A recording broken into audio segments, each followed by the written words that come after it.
అవని మీద పగను తీర్చుకోవాలి. రేపు అక్షయకు జరగబోయే సన్మానంలో అది అంతం కావాలి. నాకు లేని శక్తులు నీకు కూడా ఉండకూడదే. నాకు రాని పేరు నీకు రాకూడదు. నాకు లేని మంచి జీవితం నీకు ఉండకూడదు.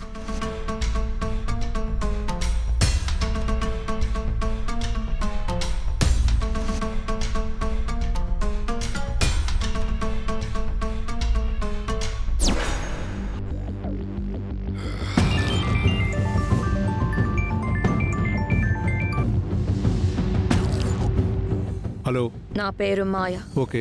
నీ నెంబర్ నాకు వేరే వాళ్ళు ఇచ్చారు. రిఫరెన్స్ అవసరం లేదు, వర్క్ చెప్పండి చాలు. అసలే కొత్త వెపన్ టెస్టింగ్లో ఉన్నాను. అయితే ఆ గన్కి ఫస్ట్ వర్క్ నేనే ఇస్తాను. ఎవరిని చంపాలి?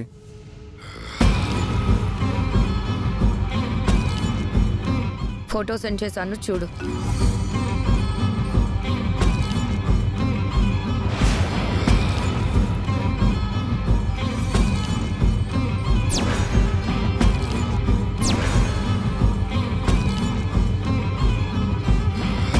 చంపడానికి కూడా మనసు రావడం లేదు. అంత బాగుంది దేవతల. ఎందుకు చంపాలనుకుంటున్నావు? నీకు కారణం కావాలా, కరెన్సీ కావాలా? గల్లీ షూటర్ని కాదు, ఢిల్లీ నుంచి వచ్చాను. నాకు రెండూ కావాలి. అది నన్ను డామినేట్ చేస్తుంది, అందుకే చంపాలనుకుంటున్నాను. రేపు పల్లెటూరులో తనకి సన్మాన సభ ఉంది. అది సంతాప సభగా మారిపోవాలి. డీటెయిల్స్ పంపిస్తాను. నీ వల్ల అవుతుంది కదా? నా గురించి చెప్పిన వాళ్ళు నా పని గురించి చెప్పలేదా? నీ కాన్ఫిడెన్స్ నాకు నచ్చింది. నా వర్క్ అయిపోతుందన్న నమ్మకం కలిగింది. అయితే అడ్వాన్స్ పంపించండి, నేను బయలుదేరిపోతాను. Okay, done.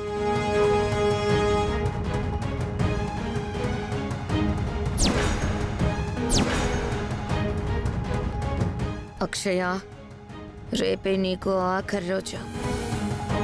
Advance happy death day.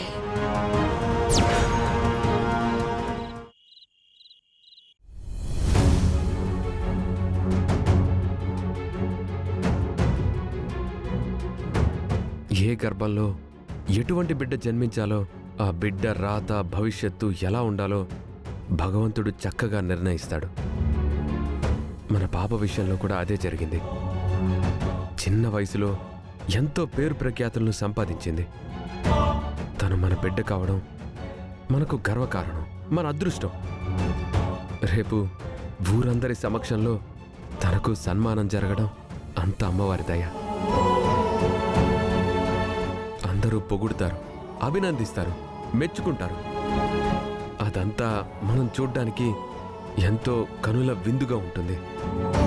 అరుదైన పిల్లలు లక్షలో కోటిలో ఒకరుంటారు. అలాంటి బిడ్డ మనకు వరప్రసాదంగా దక్కింది. We are so blessed.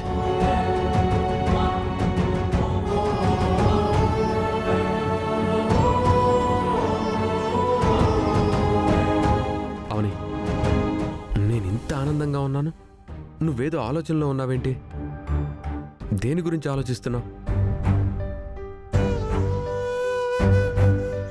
చిన్న వయసులో అక్షయ్కు ఎంతో పేరు ప్రఖ్యాతులు రావడం చాలా ఆనందంగా ఉన్నప్పటికీ మరోవైపు దిగులుగా కూడా ఉందండి.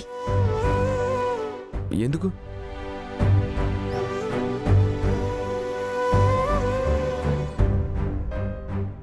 ఎందుకంటే తన మీద ఎన్నో కళ్ళు పడుతున్నాయి. పళ్ళున్న చెట్టు మీద ఎన్నో రాళ్లు పడినట్టే పేరొచ్చిన మనుషుల మీద కూడా కళ్ళు పడతాయి. దానివలన తనకి భవిష్యత్తులో ఎలాంటి సమస్యలు వస్తాయోనని నాకు కంగారుగా ఉంది. ఓ తల్లిగా నేను ముందుకు పంపించినా తనెంతో ధైర్యంగా ముందడుగు వేసింది. తను చేసిన పనులకు 10 మంది సపోర్టుగా నిలబడితే 100 మంది విరోధులు తయారవుతారు. అది నా భయమంతా. నువ్వన్నది నిజమే, కానీ అటువంటి సమస్య రాకుండా అమ్మవారే అంతా చూసుకుంటుంది. నువ్వు కంగారు పడకు.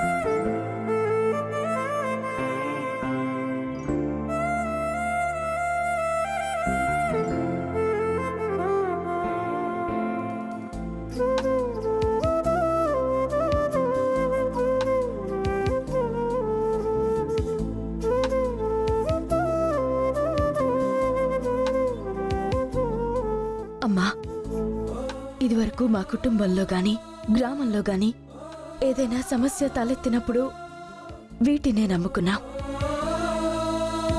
ఏ సమస్య వచ్చినా తాళపత్రాలలో కనిపించేది. పరిష్కారం గురించి మేము ఆలోచించుకునేవాళ్ళం. వీటిని చదవగలిగేది అక్షయ సిద్ధేశ్వర స్వామి గారే. రేపు సన్మానంలో ఏం జరగబోతుందో, అక్షయ్కు ఏమన్నా ఆపద రాబోతుందన్న విషయంను తెలుసుకోవాలని అనుకుంటున్నాను. అలా అని దీన్ని నేను అక్షయ్తో చదివిస్తే ఇందులో తన గురించి ఏదైనా రాసుంటే నేను కంగారు పడతానని నాతో చెప్పకుండా దాచిపెడుతుంది. గతంలో అలా జరిగిన సందర్భాలు కూడా ఉన్నాయి. తన విషయంలో నేనేదైనా బాధపడతాననో, భయపడతాననో, దిగులు పడతాననో అనుకుంది అంటే ఆ విషయం ఇంకా నా వరకు రానివ్వదు. తనలోనే దాచుకుంటుంది. అందుకే తనతో చదివించకూడదు. సిద్ధేశ్వర స్వామీజీ గారి దగ్గరికి తీసుకువెళ్ళి చదివించడం మంచిది. ఏ సమస్య ఉన్నా ఆయన చెప్తారు, పరిష్కారం కూడా తెలియజేస్తారు. అప్పుడు నా కూతురుని నేను కాపాడుకోగలుగుతాను. వెంటనే స్వామీజీ గారి దగ్గరికి బయలుదేరతాను.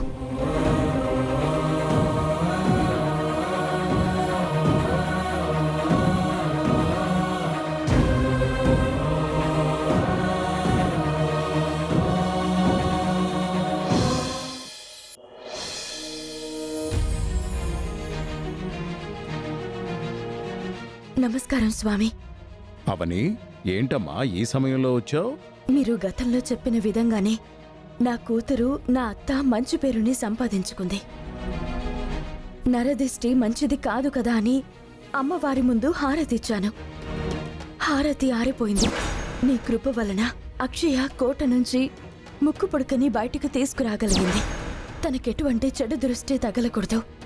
తను నిండు నూరేళ్లు ఆయురారోగ్యాలతో ఉండాలి. నా బిడ్డని దీవించు తల్లి.